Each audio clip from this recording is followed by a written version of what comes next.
한국지질자원연구원 지질연구센터 지진 발생 시 대피 등의 대응은 지진 규모가 아니라 진도를 기준으로 이루어지기 때문에 규모와 진도를 혼용해 사용하면 혼란이 발생할 수 있다. 구독과 좋아요, 알람 설정 감사합니다. 1월 22일 이제 새벽에 있었던 이제 일본 규슈 쪽에 지진이 좀 큰 게 있었는데 그 관련해 가지고 아마 일본에서 좀 이제 엄청나게 화제가 됐다기보다는 대한민국에서 좀 화제가 됐을 수도 있겠네요. 이번 지진 같은 경우에는. 뭔가 반응을 보면 그런 것 같네요. 그렇죠. 예. 규슈 쪽이다 보니까 아마 대한민국에서도 좀 진원지랑 그렇게 엄청나게 먼 건 아니기 때문에 흔들렸다라는 분도 좀 계시기 때문에 아, 그랬구나. 이번에는 이제 일본 지진 뉴스 관련해가지고 좀 여러 가지 한국에도 어떻게 보도가 되고 일본은 어떻게 보도가 되는지 좀 준비를 해봤습니다. 이걸 보면서 얘기를 해보도록 합시다. 짜잔, NHK 지진 속보 뉴스네요. 한국어로 번역이라면은 매그니튜드 6.6 최대 진도 5+5 강이네요. 그래가지고 진원지가 뭐 히나타타 이래서 이제 이쪽 바닷가, 규슈 쪽 바닷가고 진원은 45km다. 이 지진으로 인한 쓰나미의 걱정은 없습니다. 이래가지고 뜬 거고, 이 이후에도 있잖아요. 이렇게 쪼매난게 진도 3 이래가지고 많이 뜹니다. 여진이라고는 표현을 쓰죠, 일본에서는. 일본에서 이제 이걸 보면서 기상청 해견, 향후 일주일 정도는 최대 진도 5강의 지진의 주의를. 그러니까 이번 지진이 왔는데 또 이제 이만큼의 큰 지진이 올 수가 있으니까 규슈 쪽에 사는 사람들은 대비를 해주세요. 라는 식으로 이렇게 이제 뉴스가 막 뜨는 겁니다. 항상 나오는 말이네요. 기본적으로 일본에서 말하는 진도 5 이상 나오면 좀 비슷한 크기 나올지도 모르니까 조심해라는 말 항상 그렇죠. 나옵니다. 그러다 보니까 이게 한국어로 번역이라면 이게 이제 오이타현 미야자키현에서 진도 5강 지진 쓰나미 걱정이 일어났는데 전체적으로 있잖아요. 진원지가 이쪽이다 보니까 이 주변에 규슈 그 다음에 이제 일본이 이제 그 상이오 주고쿠 지방이라고 하는데 히로시마부터 이래가지고 옆에 있는 시코쿠 섬 이쪽은 흔들리고 여기 111 나오는 게 이게 쓰시마입니다. 대마도 쪽에서도 진도 1 정도 관측이 됐다. 이래가지고 뜨는 거예요. 우리 고향 미에현도 약간 흔들렸으니까 조금 넓게 그렇죠. 규모가 컸네. 그러니까 추미코 처갓집이 여기 계시기 때문에 진도 1이잖아요. 그러니까 조금 흔들렸다. 한국에서도 이제 보면은 예를 들어서 이거 이제 기상청 지진 화산 정보 서비스 이래가지고 그 오전 1시 8분 일본 오이타현에서 국내 영향 없음. 그러니까 이게 대한민국 기상청 트위터예요, 여러분. 국내 영향 없음이라 해두니까 이게 지금 대충 봤는데 이 사람들이 이제 울산 분이신가 보네. 울산 너무 잘 느껴졌는데요. 밀양 창원 사이에서도 흔들렸어요. 뭔 영향이 없어 부산 흔들렸는데. 이래가지고 우리 갱상도 주변에 거주하시는 분들은 이제 상당히 이제 빡치죠. 왜냐면 영향이 없어 이 말도 했는데 흔들렸는데 영향이 없으니까 야 이 뭐 어디 멍멍이 소리야 이래가지고 좀 이번 지진에 이제 바깥에가 느끼는 거나 아마 대한민국에 거주하시는 분이 느끼는 거랑 좀 차이가 나는데 저희는 여기 살아요. 여기 여기 모양 있잖아요, 여러분. 맞아요. 이 손모양으로 딱 여기 살거든요. 근데 느끼는 분은 여기란 말이야. 부울경은. 그러니까 진원지는 여기니까 요 거리랑 이 거리는 엄청나게 멀죠. 그러니까 저희는 못 느껴요. 아예 너무 멀어서. 그러니까 일본에서 뭐 지진 하더라도 어느 지역에 나는가에 따라 가지고 이게 뭐 영향이 있고 없고가 나는데 특히 이번 같은 경우에는 일본에 있는 뭐 규슈 쪽 바닷가라 하더라도 일단 거리상으로 도쿄가 여기거든요. 그러니까 도쿄보다도 대한민국의 웬만한 도시가 더 가까워요. 진원지에서. 그러니까 대한민국 사람들이 뭐 이렇게 뭐 여기 큰 지진 나면은 느낀다 뭐 이렇게 된다라는 것도 틀린 말은 아니라는 거죠. 그래 가지고 이거에 대해서 이렇게 보면 KBS 뉴스네요. 오늘 새벽 일본 오이타현 남동쪽 해역서 규모 6.6 지진 이래가지고 이제 새벽에 기사가 뜬 건데 이제 여기서 왜 규모 6.4라고 나오냐면은 앞서 일본 기상청은 이 지진 규모를 6.4로 발표했다가 이후 내오는 속보에서 규모 6.6으로 수정했습니다. 그러니까 처음 속보치로 6.4였기 때문에 그림은 6.4인데 사실은 규모는 6.6 지진이었다. 라고 이제 이렇게 뜨는 겁니다. 그런데 항상 이제 박간희 방송에서 이제 지진 얘기가 나올 때마다 정말로 맨날 첫날 얘기하는 것 중에 하나인데 우리나라에서 이렇게 이제 옆에 어디서 규모가 났다 이렇게 이제 뭐 연암지대도 규모가 났다 이렇게 얘기를 하는데 일본에서는 이렇게 진도가 5강 이래서 일본은 이제 진도로 좀 많이 하는데 대한민국은 그거 뭐라 해야 되니 규모로 많이 전달을 한다. 그러다 보니까 네이버라든지 일본 지진으로 이제 검색을 하면은 일본 아까 말한 대로 뭐 SBS 픽, 뭐 경량, 연합, 그다음에 매경부터 이래가지고 규모 6.4 지진 이래가지고 막 이렇게 뜹니다. 그리고 이런 기사뿐만이 아니라 유튜브도 속보해서 그렇죠. 유튜브도 속보 이래가지고 이제 막 이제 하는 거죠. 예.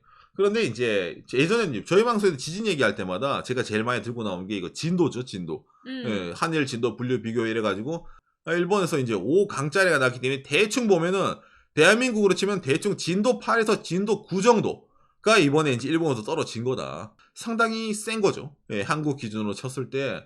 그런데 이제 우리가 이제 이런 거 봤을 때 그럼 어느 쪽으로 보도하는 게 더 좋은 거예요라고 했을 때는 이것만큼은 여러분 일본식으로 보도하는 게 제일 낫습니다.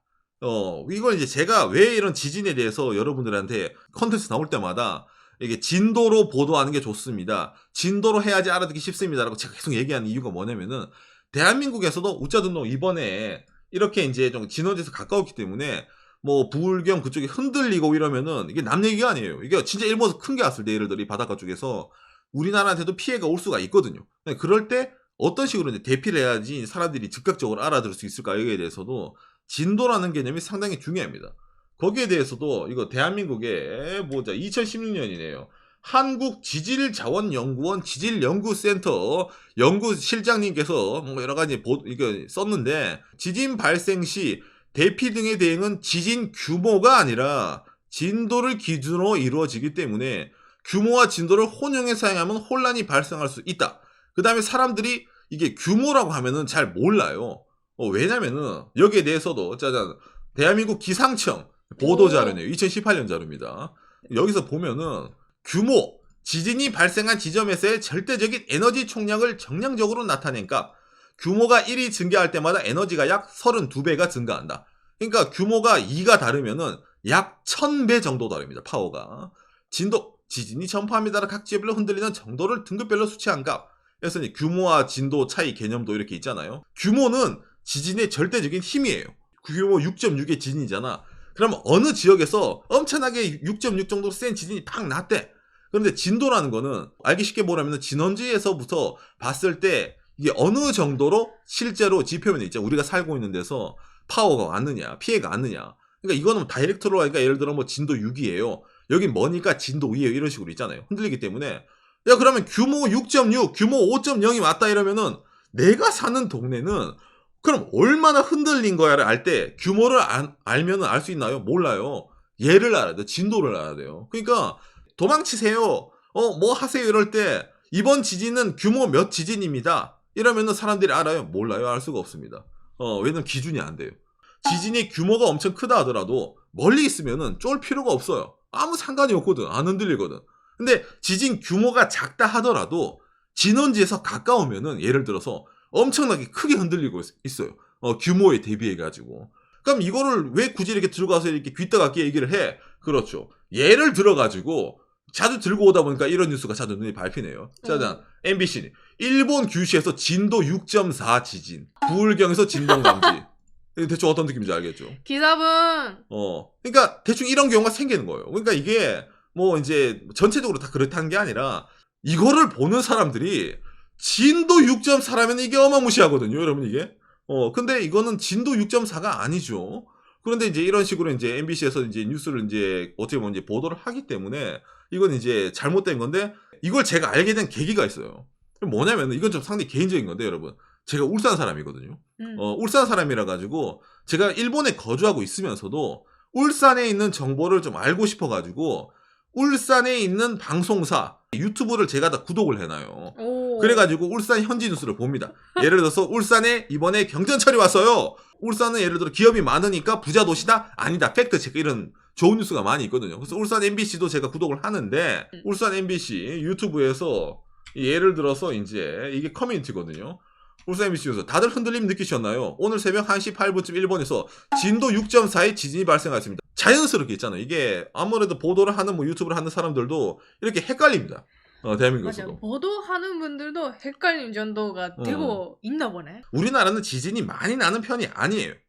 많이 나는 편이 아니기 때문에 이 규모랑 진도를 헷갈릴 수가 있어요. 이런 식으로 있잖아. 예를 들어서 이제 이거 예를 들어 KBS 규모 6.6 지진 이걸 봤을 때 그러고 나오잖아요. 그러면 나오면 이번 지진으로 부산과 경남, 울산대에는 진도 3의 흔들림이 관측됐습니다. 라고 예를 들어 KBS 이렇게 쳐줍니다. 타이틀에 규모죠. 규모 나오고 안에 보면 진도가 나오잖아. 그렇죠. 일본이면 반대네요. 그러니까 타이틀을 치는 게 다르죠. 일본이랑. 일본 같으면 그러니까 예를 들어 이제 일본식으로 하면은 오늘 새벽 부울경에 진도 3 지진. 그 다음에 밑에 보면은 규모 6.6 진원의 깊이 얼마 이렇게 나오는 거예요. 그러니까 이것만큼은 여러분 일본식 보도가 알기 쉬워요. 여러분 생각을 해봐요. 일본이라는 나라는 뭐 맨날 전날 맨날 첫날 지진 나니까 미친듯이 지진 나는 나라야 일본은. 예. 맨날 전 속보 나와요. 그러니까 일본은 뭘 강조해요? 그렇죠. 진도를 강조해요.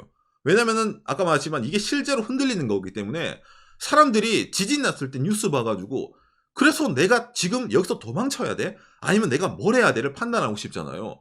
그럴 때 이 규모는 아무짝에 사실상 쓸모가 없어요. 진도를 알아야지. 내가 사는데 위치를 알려면. 그럴 때 일본에서는 이제 진도를 이렇게 강조를 하면서 이 밑에도 진도 이 동네 뭐 오이타시는 진도 5강이다. 밑에 있는 다른 어디는 뭐 진도 5 어디다. 그러니까 대충 이 정도면은 여러분들이 판단을 했을 때 이게 어느 정도 피해를 해야 되나요? 라고 평소에 교육을 합니다. 그래서 진도를 기준으로 하는데 그러니까 이런 식으로 약간 좀 이중 스탠드 여러분 이제 보도가 되면은 사람들이 헷갈릴 수가 있다는 거죠. 피해가 없고 이러면 상관이 없지만은 예를 들어 사람들마다 아 이거 엄청 크다라든지 누가 걱정하고 그런 게 있잖아요. 그러다 보니까 이런 이제 재난이라든지 여기에 대해서는 이런 이제 보도 같은 걸 좀 잘해야 되지 않나라고 생각을 합니다. 그러니까 우리나라 사람들은 이걸 보면 신경 안 써요. 뭐 6. 이런 뭐 진도 6.4 지진이라든지 이런 거 있잖아. 뭐 규모 6.6 지진이라든지 규모랑 진도랑 같은 거 아니야? 라고 생각하시는 분들 꽤 아마 있을 겁니다. 그게 그거 아니야? 어쨌든 6.6이나 뭐 6.4나 뭐 어쨌든 그거잖아 라고 느낄 수가 있는데 어떤 식으로 흔들리는가에 따라서는 많이 다르기 때문에 아까 나온 것처럼 이번 지진으로 부산과 경남, 울산 등에서는 진도 3의 흔들림이 관측됐습니다. 라고 여기서는 쳤는데 기상청에서는 국내 영향 없음 이라고 치다 보니까 사람들이 이제 분노를 하게 되는 KBS는 이쪽에 진도 3이라는데 대한민국 기상청에서는 영향이 없다니 네가 맞니 내가 맞니 이거 있잖아요. 재난 속보라는 게 뭐 신속성도 중요하고 그 다음에 정확성도 중요한데 둘 다를 갖추기가 상당히 힘들어요. 재산 피해라든지 사람의 목숨이 왔다 갔다 거릴 수도 있는 거기 때문에 일본에서는 좀 이게 워낙 뭐 일본 사람들은 지진은 뭐 매달 쳐나오는 생활하다 보니까 그런데 대한민국은 좀 그게 아니다 보니까 근데 요새 최근 보면 포항이라는 경주 지진도 있고 우리나라도 지진에 대해서 완벽하게 안전하지 않다라는 게 좀 많이 나오잖아요. 요즘 이제 특히 대한민국에서는 여러분 있잖아 아파트 그 이제 있잖아 그 이슈라든지부터 이래가지고 그냥 가만히 놔둬도 이게 어떻게 될지 모르는 건물도 있는데 예를 들어 이게 지진이 와가지고 흔들리게 되면은 그런 건물들이 진짜 폭삭 가라앉는 거 아니야 이래가지고 걱정하시는 분들이 꽤 있을 겁니다. 그렇기 때문에 이런 이제 재난 특히 자연재해에 관한 지진 땅이 흔들린다는 정보에 관해서는 사람의 힘으로는 이거를 막을 수가 없잖아요. 지 땅이 흔들린 거는. 그러면 최소한 이게 얼마만큼 흔들리고 당신이 거주하는 곳은 안전합니다. 당신이 거주하는 곳은 안전하지 않습니다라는 판단 기준을 대한민국에 거주하는 우리 국민들에게도 알려줘야 되지 않나 라고 생각하는데 그게 아직까지도 잘 안 되고 있다 보니까 저도 이제 그냥 검색해가지고 나온 거 같은데 좀 들고 와봤습니다. 그러니까 일본에 나온 지진이라 하더라도 거주지에 따라서 아까도 말씀드렸지만 바깥에는 여기 살다 보니까 별로 안 느꼈는데 저희 방송을 보시는 분들은 이 진원지에 더 가까운 대한민국 거주하신 분이 계시기 때문에 일본 지진을 하더라도 일본 사람은 관심이 없고 오히려 한국 사람이 더 관심을 가지는 지진이 있다라는 것에 대해서 얘기를 좀 해봤습니다. 예, 지진 규모도 중요하지만은 사실상 우리가 중요한 건 진도를 잘 봐야 된다라는 것에 얘기를 해봤습니다. 지진 나오면 항상 이런 식으로 뭐 제가 정말 잔소리면서 이렇게 얘기하는데 진짜로 저도 일본에 거주하면서 너무 지진을 많이 겪으니까 이게 안전하지 않을 때가 있단 말이에요. 저도 홋카이도 살면서 진도 6짜리를 겪어봤기 때문에 이거는 좀 이제 심각한 일이기 때문에 이거를 좀 저희 방송을 보시는 분들도 이번 기회에 좀 잘 알아뒀으면 좋겠다. 만에 하나라는 경우를 대비해가지고 규모랑 진도의 차이라든지 이런 보도가 뭐가 올바른 건지에 대해서도 한 번 더 다시 한번 경각심을 가지면 좋겠다는 생각에서 이걸 또 얘기를 해봤습니다. 참고가 되었으면 좋겠네요.